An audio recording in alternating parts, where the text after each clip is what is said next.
So, gee, if our founding fathers were deists and they were members of the secret societies, and some of them were masquerading as Christians, and some of them were just flat weren't Christians, weren't masquerading at all, why did they create this country? They came here to create a new world, not a country. How many of you really read what they wrote? They didn't come here to create a country. They came here to create a new world. What did they call it?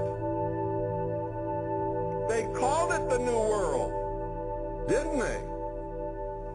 What else did they call it? The Grand Experiment? The Great Experiment? Remember reading those words?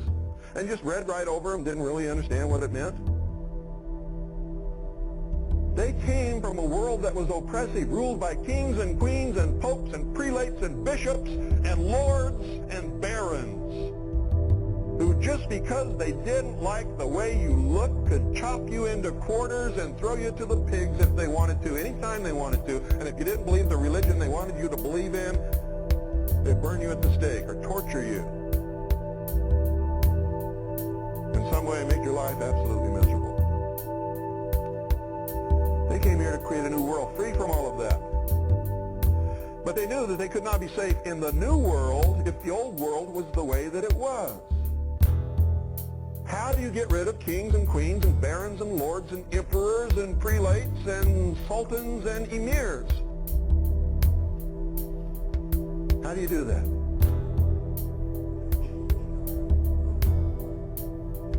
That's exactly right. A new world order. From the beginning, that was the goal, ladies and gentlemen.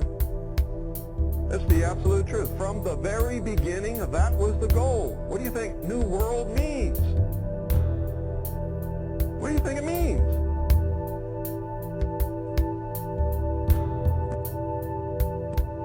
So they did something that was unheard of, never been done in the history of the world. They set the cattle free.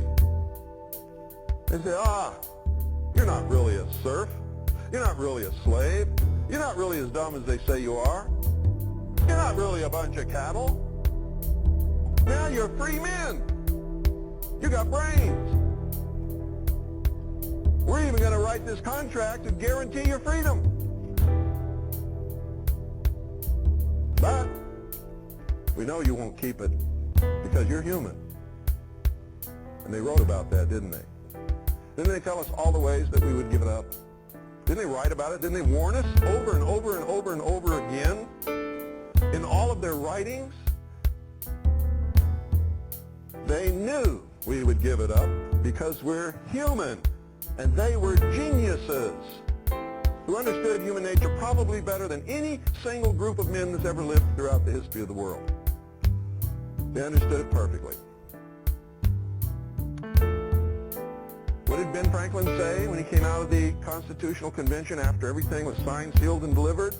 Somebody said, "Hey, Ben, what have ye wrought?" See? A republic, if you can keep it.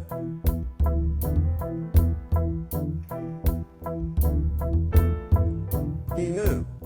They all knew. What was it really about? Why did they give it to us if they knew we would give it up? And they did know. Make no mistake about that. They knew. What do you think the fight over federalism was all about? They wanted to make sure that at some future point, the great central government would seize control.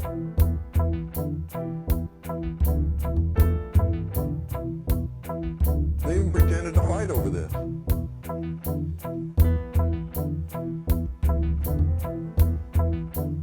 Like all of these secret society people do. It's called the Hegelian dialectic. We want all these people to do something. So you and I are going to get together. We're going to create two different causes. We're going to get all these people wrapped up in it. We're going to pretend to fight against each other. And this fight is going to bring about the conclusion that we really wanted in the first place. They're all going to think that it was done accidentally by them, and we didn't have anything to do with it. Many of you understand the concept of Hegelian dialectic of manipulation of political resolution. better read Hegel and you'd better study it, because that's what's happening.